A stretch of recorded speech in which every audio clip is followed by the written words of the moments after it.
नमस्कार. देशोन्नतीमध्ये मी ऐश्वर्या शिंदे आपलं स्वागत करते. बघूया प्रदेशच्या आजच्या टॉप 10 बातम्या. नीट पेपर फुटी प्रकरणी मोठी अपडेट समोर आली आहे. आतापर्यंत या पेपर फुटीचे धागेदोरे लातूर पर्यंत असल्याचं म्हटलं जात होतं, पण आता पोलिसांच्या तपासाचे केंद्र लातूर ऐवजी आता बीड झाले आहे. मिळालेल्या माहितीनुसार आरोपींकडे सापडलेल्या 14 प्रवेश पत्रांपैकी 8 प्रवेश पत्र बिहारमधील आहेत.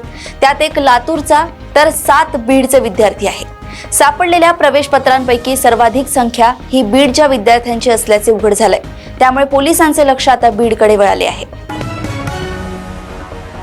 पुणे शहरात गेल्या काही दिवसांपासून ड्रग्जचे काही प्रकरण समोर येत आहे. काही दिवसांपूर्वीच पुण्यातील फर्ग्युसन रस्त्यावरील पबमध्ये अंमली पदार्थांचे सेवन करणाऱ्या तरुणांचा व्हिडिओ व्हायरल झाल्यानंतर राज्यभरात एकच खळबळ उडाली होती. यावर आता मुख्यमंत्री एकनाथ शिंदे यांनी भाष्य करत राज्यातील अनधिकृत पबवर कडक कारवाई करण्याचा इशारा दिलाय.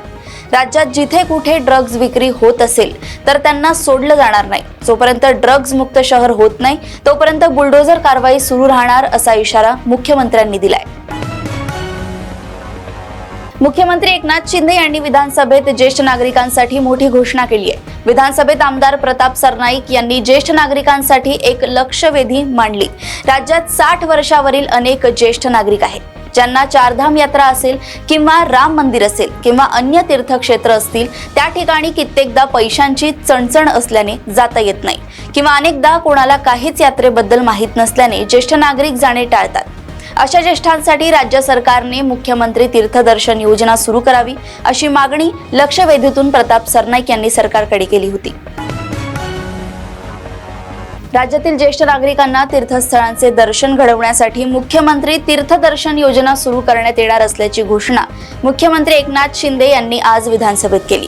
यावरून काँग्रेसचे प्रदेशाध्यक्ष नाना पटोले यांनी मुख्यमंत्री एकनाथ शिंदे यांच्यावर टीका केली आहे. नाना पटोले म्हणाले की आता या सरकारला तीर्थक्षेत्रावर जाण्याची वेळ आली आहे. महाराष्ट्राच्या जनतेने या सरकारला आपली जागा दाखवली आहे. काल बजेट सादर केलं, घोषणा केल्या, पण पैसे कुठून आणणार याचे उत्तर सरकारकडे नाही आहे. घोषणांचे पालन पूर्णपणे शून्य आहे. सरकार आता खोटं बोलून नॅरेटिव्ह सेट करत आहे असं देखील पटोले म्हणाले आहेत. महाविकास आघाडीकडून या विधानसभा निवडणुकीसाठी मुख्यमंत्री पदाचा चेहरा असायला हवा असं विधान ठाकरे गटाचे मुख्य प्रवक्ते संजय राऊत यांनी केलेलं असताना त्या संदर्भात आता शरद पवार यांनी मोठं विधान केलंय. आमची आघाडी हाच आमचा सामुदायिक चेहरा, एखादी व्यक्ती आमचा चेहरा नाही.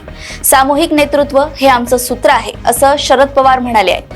त्यामुळे मुख्यमंत्री पदाच्या चेहऱ्यावरून महाविकास आघाडीत मतभेद होण्याची शक्यता आता वर्तवली जात आहे.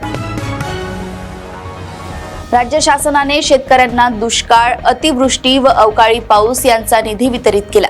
यामध्ये 2021 व 22 व 2022 ते 23 तसेच 2023 खरीप मधील अतिवृष्टीच्या अंशतः मदतीचा समावेश आहे. महसूल प्रशासनाद्वारे लाभार्थी शेतकऱ्यांच्या घरापर्यंत जाऊन वारंवार सूचना देण्यात आल्या.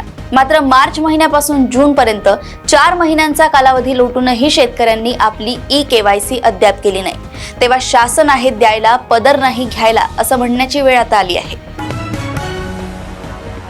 शिवसेना एकनाथ शिंदे गटाचे जिल्हा प्रमुख कुंडलिक खांडे यांची कथित ऑडिओ क्लिप मागच्या 2 दिवसांपासून मोठ्या प्रमाणात व्हायरल होत आहे आणि याचा परिणाम सुद्धा बीड जिल्ह्यामध्ये ठिकठिकाणी पाहायला मिळतोय. आज कुंडलिक खांडे यांच्या या ऑडिओ क्लिपच्या निषेधार्थ शिरूर बंद ठेवला आहे.